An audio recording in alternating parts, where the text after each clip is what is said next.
Hello friends, હું નિશાબા ખેર મારી YouTube ચેનલમાં આપ સૌનું હાર્દિક સ્વાગત કરું છું.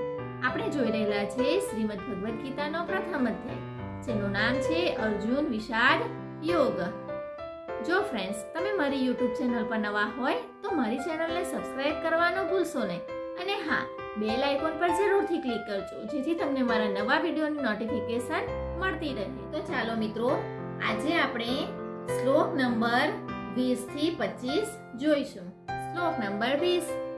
અથ વ્યવસ્થિતાન દૃષ્ટવા ધાર્તરાષ્ટ્રન કપીધ્વજ પ્રવૃત્તે શસ્ત્ર સંપાતે ધનુરુધામ્ય પાંડવ. શ્લોક નંબર 21. ઋષિકેશમ તદા વાક્યમ ઇદમ માહ મહીપતે સેનયોરુભયો મધ્યે રથમ સ્થાપય મે અચ્યુત. સંયમ રૂપી સંજયે અજ્ઞાનથી આવૃત મનને સમજાવ્યું કે હે રાજન, આ ઉપરાંત કપિધ્વજ એટલે કે વૈરાગ્ય રૂપી હનુમાન, વૈરાગ્ય જેનો ધ્વજ છે, ધ્વજને રાષ્ટ્રનું પ્રતીક માનવામાં આવે છે. કેટલાક લોકો કહે છે કે ધ્વજ ચંચળ હોય છે એટલે એને કપિધ્વજ કહેવામાં આવે છે, પરંતુ અહીં એમ નથી. કપી સાધારણ વાંદરો નથી, સ્વયં હનુમાન છે, જેમણે માન અપમાનનું હનન કર્યું છે. સમ માન નિરાદર આદરહી, પ્રકૃતિની જોયેલી સાંભળેલી વસ્તુઓથી, વિષયોથી રાગનો ત્યાગ તે વૈરાગ્ય છે.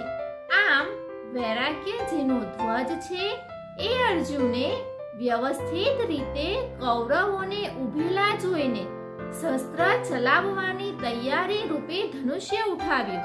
ઋષિકેશમ એટલે હૃદયના સર્વસ્વ જ્ઞાતા યોગેશ્વર શ્રી કૃષ્ણએ કહ્યું, હે અચ્યુત, એટલે કે અચ્યુતનો અર્થ શું થાય છે? જે કદી ચ્યુત નથી થતા, મારા રથને બે સેનાઓની વચ્ચે લઈ જઈને ઊભો રાખો. અહીં સારથીને આપેલ આદેશ નથી, ઈષ્ટદેવને કરેલી પ્રાર્થના છે.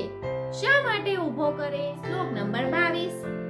યાવદેવતા નિરીક્ષે અહમ યોદ્ધ કામાનવસ્થિતાન કે મર્યા સહયોદ્ધ વ્યમાસ્મિનારણ સમોધમે. જેથી હું યુદ્ધની ઈચ્છાથી અહીં આવેલા સૌને જોઈ શકું અને જાણું કે આ રણ સંગ્રામમાં મારે કોની સાથે લડવું યોગ્ય છે, આ યુદ્ધમાં મારે કોની સાથે યુદ્ધ કરવાનું છે. હવે આપણે જોઈએ શ્લોક નંબર 23.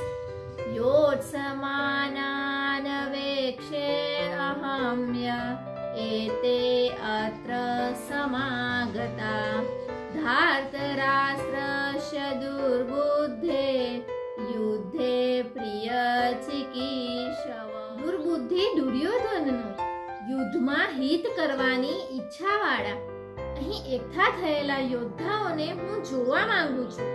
આથી અહીંયા રથ ઊભો કરો. મોહરૂપી દુર્યોધન મોહમય પ્રવૃત્તિઓનું કલ્યાણ ઈચ્છતા જે રાજા આ યુદ્ધમાં આવ્યા છે તેમને હું જોવા માંગુ છું. શ્લોક નંબર 24. સંજય ઉવાચ. એવ મુક્તો ઋષિકેશો ગુડાકેશેન ભારત સેનયોરુભયો મધ્યે સ્થાપયિત્વા રથોત્તમમ.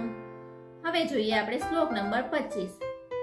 ભીષ્મ દ્રોણ પ્રમુખતઃ સર્વેષાં ચ મહીક્ષિતાં ઉવાચ પાર્થ પશ્યેતાન સમવેતાન કુરુનિતિ. સંજય બોલ્યો, અર્જુને જ્યારે શ્રી કૃષ્ણને આ પ્રમાણે કહ્યું ત્યારે હૃદયના જ્ઞાતા શ્રી કૃષ્ણે બંને સેનાઓ વચ્ચે ભીષ્મ, દ્રોણ અને મહીક્ષિતા એટલે કે શરીર રૂપી પૃથ્વી પર અધિકાર ધરાવતા તમામ રાજાઓની વચ્ચે ઉત્તમ રથ ઊભો રાખ્યો અને કહ્યું કે હે પાર્થ, ત્યાં ભેગા થયેલા કૌરવોને જો, આ ઉત્તમ રથ સોના ચાંદીનો નથી. સંસારમાં ઉત્તમની વ્યાખ્યા નશ્વર શરીર પ્રતિ અનુકૂળતા પ્રતિકૂળતા દ્વારા કરાય છે. આ પરિભાષા અપૂર્ણ છે. જે આપણા આત્મા આપણા સ્વરૂપને સદૈવ સાથ આપે તે જ ઉત્તમ છે, જેની પાછળ અનુત્તમ મલિનતા ન હોય. મિત્રો, તો હવે આપણે આગળનો શ્લોક આવતા વિડીયોમાં જોઈશું. તમે મારી ચેનલને લાઈક, કોમેન્ટ, શેર અને સબસ્ક્રાઈબ કરવાનું ભૂલશો નહીં. જય માતાજી.